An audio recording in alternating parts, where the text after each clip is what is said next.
The Honorable Chief Guest has left, I guess, but we have still the guest of honor, Excellencies, President in NICCI, and then the other presidents, CNI, FNCCI, NCC, so many presidents. It's really, really nice to see so many presidents together. Ladies and gentlemen, I know many faces in the audience.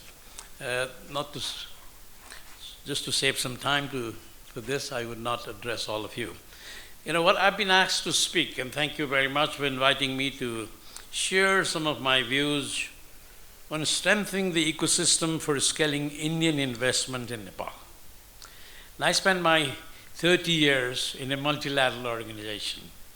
We look at bilateral, trilateral, many countries together. We have Greater Mekong sub-region, 6 countries negotiation. I heard the trade deal in the last sessions. We did that with many countries together, Laos, Cambodia, Vietnam. So you can also do that kind of trade agreements. So I come from that kind of perspective. So I would like to share what I saw in the 30 years, which may be relevant, and some may not be relevant too. But I will still like to share that views what I saw from that perspective. Let me begin on a very positive note, very simple motherhood statement which says that Indian investment in Nepal is long-standing. I think nobody will be surprised by saying this, but it's been said over and over again. But it's very important to say that we have been there for a long, long time. It is deep. It is diverse. It's resilient. I'll tell you why it's resilient, and diversified across various sectors. And it's rooted in geography. We don't have to say that. China, India, both rooted. Trust. And as it was said before many times here, people to people ties. So this is what we saw from the multilateral perspective. It has endured political transitions. My goodness, how many transitions we had here, others, but it has survived. Policy and regulatory changes. I don't need to tell you how many policy regulatory changes, CNI, FNCI, these people know, they do the study all the time. And the economic cycles. We've gone with many economic cycles. I've been looking at this since the time of the financial crisis, what have impact of the country. We went through many, many economic cycles, including the current one, and it has also endured. That is, I think, a very good thing about the India-Nepal relationship. From a multilateral perspective, therefore, what stands out for someone like me from the multilateral organization is India is already Nepal's most natural economic partner. You cannot always say this. You go to some other region in Central Asia or even in Greater Mekong sub-region, Thailand may not be able to say to Cambodia anymore. So I've seen that, many of those things in that. So the most natural economic partner, and that has remained like that. I think this is a very, very important takeaway for me. And as we said, by geography, market integration, and people-to-people links. Therefore, the question to me is, it's no longer whether Indian investment will come. I mean, we talk about investment, but how much? How fast, and in what quality? I think we should be talking about that, not only investment coming, what quality, how much, etc. The other day, President Sunil gave me this book. It's called Handbook for Indian Investors Investing in Nepal. It's a very good book. I read it. Because you asked me to come here, I had to read it. I read it very well. It's a very good document. It has lots of good information. And therefore, what I decided is not to cite any information that's already there. Not mention any data is already there, in fact. Therefore, I will not bore you with lots of data. But what I decided to do is to mention about 5 core points by asking 5 core questions. And maybe 2-3 bullets under each of those core questions, what that means to us in this India-Nepal relationship. First question to me is the current situation. How do you say the current situation? And for someone like me, I would say it is solid foundation, but below potential. It's below potential. Solid, but below potential. So we have some homework. Indian FDIs, we know, is significant, but far below what Nepal proximity and integration would suggest. I'm looking at the whole region, other regions as well, when I compare this. Much investment is relationship driven, not ecosystem driven.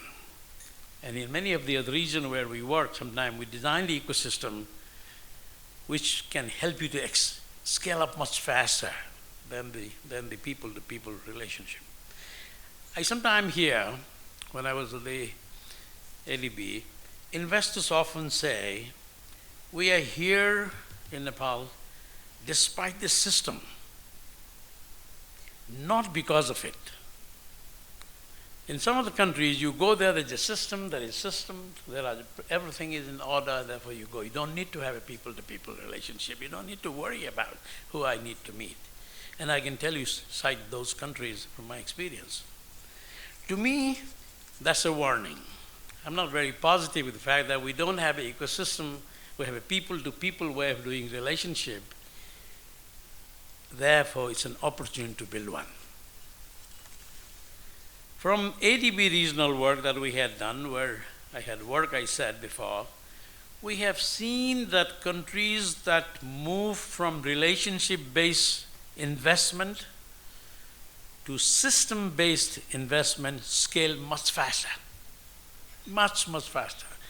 And if I had time, I could tell you and show you examples, which country, how they did, and so on and so forth. The second point to me is key bottlenecks. We always talk about what are the key bottlenecks, and there are bottlenecks. To me, it is not incentives, but it is really predictability. From the investor feedback across South Asia, from our study in the past, 3 issues matter more than tax holiday. We take tax holiday, tax. 3 issues. 1, the policy stability, has been said before. These include frequent rule changes. I know private sector in some countries say, I don't care what your rule is, please keep it for the 30 years, I know how to factor the risk for that. But if you change it in the middle of the game, you have a problem. Frequent rule changes. Retrospective interpretation. You do something and then you start interpreting later. Oh, this shouldn't have been like this. I mean, this is not good for the private sector investment to really be keeping guessing like that. Unclear transition clauses. This is a problem here. Second, the regulatory fragmentation. For example, too many approvals, we know that. The CNI report also mentioned how many times you had to sign for the hydropower project. Too many agencies, federal, provincial, local overlaps, no single point of accountability. And this doesn't help. This doesn't help to really for investors. The third, contract enforcement. This is very important. Delays in dispute resolutions. This creates a heck of a problem. Weak comfort on exit mechanism. We have a policy, I've read the policies here, but still the exit mechanism here is not as smooth as one would like to see it in other countries, like in other countries. So my experience in Asia shows that investor price uncertainty higher than the cost. I don't mind paying a little bit more, but if I don't have to live with the uncertainty. This is the Asia Pacific study that we had done. The third question, and third point to me, was regional competitors do better? Regional competitors. Let's look at a few countries. We have 32 countries that we have looked at. Let me say just China, where I used to visit 30 times. In case of China, speed and scale. My goodness, quick and the scale. Clear industrial zones.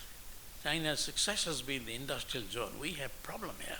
Not a single industrial zone is working, I think. Hope I'm wrong. I think I'm wrong. The strong state coordination. Once you do FDI in China, the state provides a strong coordination and makes it happen. The investor doesn't have to worry so much. The state, the government will make sure this will happen. Bangladesh, something you all know. I think we did some study in Bangladesh because focus on one big bet. manufacturing exports. Okay, we're going to work on the textiles. So we're a manufacturer now in goods.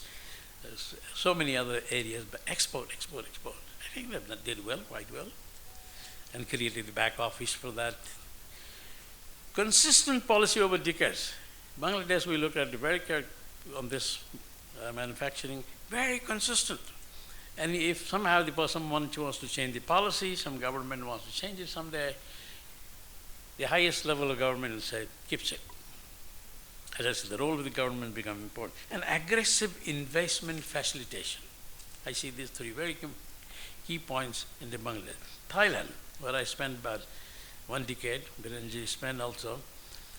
The Thailand focus on deep value chain integration. We should think about that. Strong logistics and supplier ecosystems. An investor aftercare is taken very seriously. Once the investor puts it, you really take care of the investors. They don't have to run now. Singapore, why don't you say, everybody knows, give Singapore as an example. Absolute predictability, 100% predictability. Zero ambiguity in rules. There is no rules which is ambiguous, where the lawyers need to interpret anymore. Highest level of governance, which you know, and the view, they maintain the view the institution matter than incentive. That's the Singaporean investing way. To me, therefore, the lesson is, no country that I remember in the last 30 years won on incentive alone. We asked for incentive, this, that. They won on clarity, credibility, good governance, and coordination. That's the lesson in the Asia Pacific. And my fourth question is, so what new thinking Nepal may need to do for this? I don't think I have all the ideas, but I have my ideas, which may not be correct. I would suggest 4 mindset change. There could be 20. Let's mention 4 today. 1, from approval to facilitation. Not approval, to facilitate. Government to act as a partner, not as a gatekeeper. I mean, this mindset is very, very important. One place where investors can go and get the answer. I like to go there, my work is done. Go to Singapore, they'll fix it. One window where decisions will actually be made. One door to knock on so that I don't want to be roaming around the corridors to find out which door. You know, this is the mindset change. It's not a rules regulation alone. Rules regulation will follow to make it happen. The second to me is we think quite a bit here in the projects. One hydro project, this industry. The mindset change is from projects to platforms. Industrial park, energy corridors, logistics hubs. I think these are the things we have opportunity, bigger opportunities. Investors don't come alone. Ecosystems do. Therefore, hence, build ecosystem. Not only person to person relation, very important. Build ecosystem. This is the government should build. My third point is from incentives to insurance. Everybody talks to investors, say, what are the incentives? Risk-sharing instruments. Currency hedging is a problem here all the time. We know there's not a good swap market. The political risk cover, easy exit are some examples on that. This is where, I don't want to say this, although I've retired from multilateral. Multilateral sometimes can help on this, and their tools are pretty good for this, to take care of that risk, political risk, sector, where the private sector or the investor won't be able to take it. And the fourth to me is from bilateral to sub-regional. I think Lalji also mentioned in the case of hydropower. Promote Nepal as a part of the South Asian sub-regional value chain. Our South Asian regional cooperation in the scale of thing with ASEAN, Greater Mekong sub-region, Central Asia is the lowest. The LEB prepares the report every year, and that was under my department. I know it very well. This South Asian sub-regional cooperation is the weakest in terms of the integration. So I'm not disappointed. That means we can actually have a lot of opportunity to do it. Especially in some areas which was mentioned, like you build that in the energy sector. I hear a lot about hydro. I'm always puzzled why we don't take the quick advantage of doing so much solar. When I was at ADB, I remember I put some money here to make sure solar will flourish, so we can pay the difference in the tariff, etc. It moves very slowly. You can make 2,000 megawatt today, I think, in 1 year. How many years it will take? I'm a civil engineer, I know how to build hydro. How many years it will take for you to make 2,000 megawatt from hydro? In 1 year, maybe 1.5 years, you could build in Nepal has the potential to 2,000 megawatt, maybe 3. Do it. But this is where India could really help. You are the, Purisam, you know it all. India, China are the world's leaders in the solar. I think there's no reason not to do that, I think, let alone the other reasons be. And of course, the digital services, India is a great power in the digital service.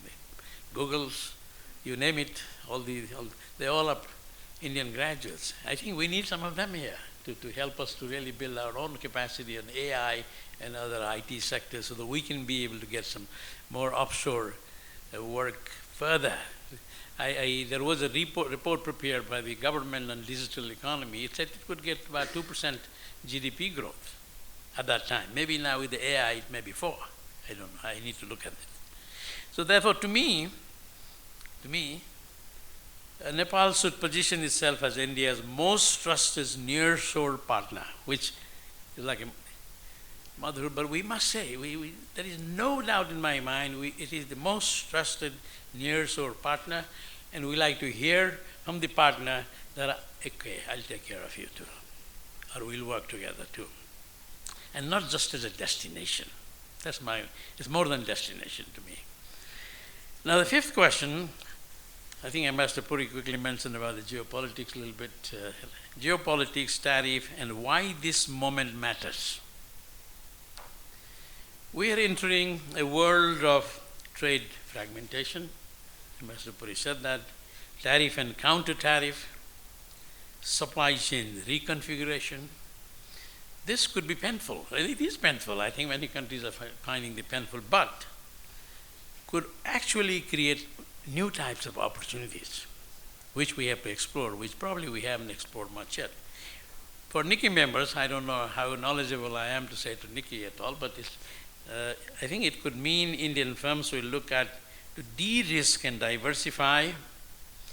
Nearshoring will matter.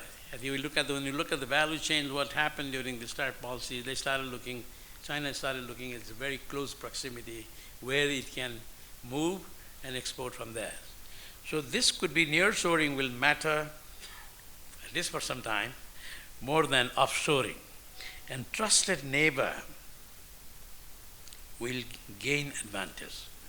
At this time, next 3-4 years, I don't know how many years we need to go through this. And therefore, Nepal can benefit, in my opinion, if it offers policy certainty, speed and reliability. I don't know that I should say this, but I'll say anyway. Otherwise, investment will bypass us. Because not because Nepal is uncompetitive, but because it is unpredictable. And we don't want to be in a situation to be a country where it is unpredictable. Now, I'm tempted to say something what NICCI could do. I'm learning more about NICCI recently. To the best of my knowledge, I think NICCI seems to be doing well. Whatever I've read so far, congratulations. You've done so well for the 30 years. But NICCI obviously has a unique role. But I still want to say a few more points, even if you're already doing it, just to confirm that what you're doing is correct. And it should, in my opinion, act as a problem solver, which you're probably already doing it, but not just a promoter. Sometimes we forget a promoter not trying to help the problem, because it's a lot more complex problem solver. Aggregate investors' point. Take all the investors, aggregate that point, and convert that into a point to bring it to the right authorities, rather than each of those promoters, each of the investors having to go to different places. Sometimes I've seen that happen in Nepal. Everybody goes and lobbies individually. The collective point is missed in the process. Provide structured feedback to the government, which you do. But you've got to stick to this sometime. I think if the government doesn't do that, you've got to keep on saying it. Sometimes I know it's very difficult for the private sector to argue with the government. We've seen that in Greater Mekong sub-region, where 6 countries, Laos, Vietnam, Cambodia, etc., Myanmar, Vietnam sat together. There's a sense of, sometimes even a good thing said by one country, the other country think, is it correct? Is it distrust? So you needed in those situations an honest broker. That's why they asked ADB. I'm not promoting ADB, by the way. I'm done with them. You need an honest broker. If India and Nepal start talking about water issue, this issue, everybody will doubt and you will say this, oh, is it? Why don't you bring an honest broker, a scientist, a university, or most knowledgeable person to do that? Sometimes the countries are reluctant.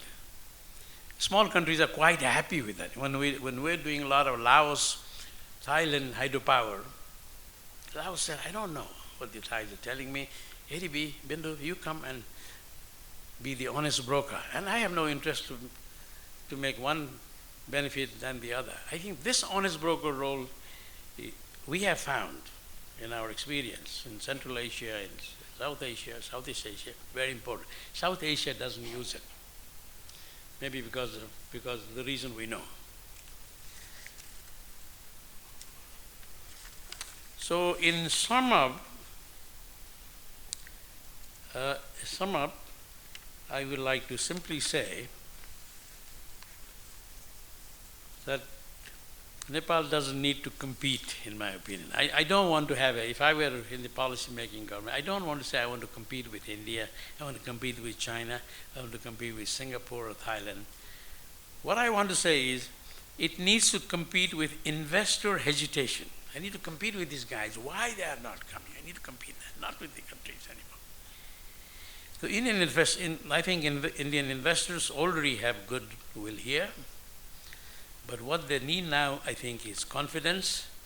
And what I also think is India should do even more, like I said earlier, because there's so much more we could expect we should do.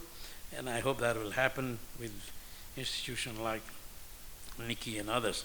So if Nepal, final sentence, if Nepal can offer predictability, coordination, governance, and a sub-regional value chain vision, I'm of the view that Indian investment will not just increase, it will deepen and transform the